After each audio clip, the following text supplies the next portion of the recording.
وہ اپنے بدا کو خالق مالک نہیں کہتے تھے، وہ کہتے تھے ما نعبدهم الا ليقربونا الى الله زلفا، ہم اپنے ان بتوں کو مانتے اس لیے تاکہ اللہ سب سے قریب کر دے۔ اسی کو تو اسلام نے شرک کیا۔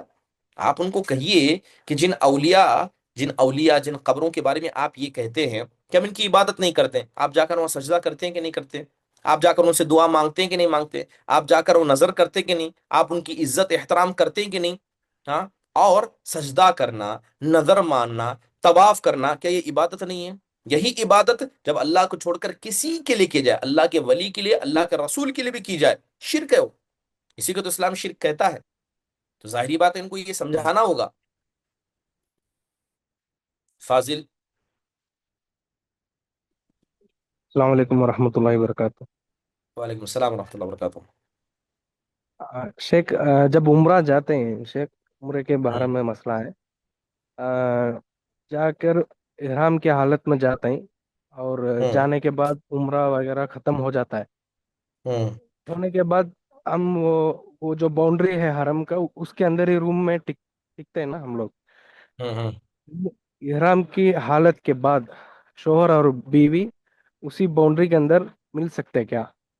نہیں، بالکل کوئی مسئلہ نہیں، بس آپ احرام کی حالت میں نہیں ہونا چاہیے، ورنہ محظورات احرام میں سے ہو جائے گا کہ انسان شوہر بھی ملاقات کر لے۔ جیسے آپ نے احرام اتار دیا، احرام سے آپ فارغ ہو گئے، ٹھیک ہے، احرام اتار دیا، کامن کپڑے پہن لیا، الحمدللہ، لیکن آپ احرام کی حالت میں ہیں، ابھی آپ نے مطلب عمرہ مکمل نہیں کیا، تب تو یہ محظورات احرام میں سے آپ کو دم دینا پڑے گا۔ احرام اتارنے کے بعد حدود حرم کے اندر، یہ عام عبادتوں میں سے ہے، بلکہ اسلام نے اس کو بھی صدقہ کہا ہے، غلط کیسے ہوا یہ؟ ٹھیک ہے، چلیے، اسی کے ساتھ اس سیکشن کے اختتام کا اعلان کیا جاتا ہے۔ اللہ تبارک و تعالی ہم سب کو صحیح دین پر عمل کرنے والا بنائے، آمین۔ ختم مجلس کی دعا پڑھیے، سبحانک اللہم و بحمدک، اشہد ان لا الہ الا انت، استغفرک و اتوب الیک۔ السلام علیکم ورحمۃ اللہ وبرکاتہ۔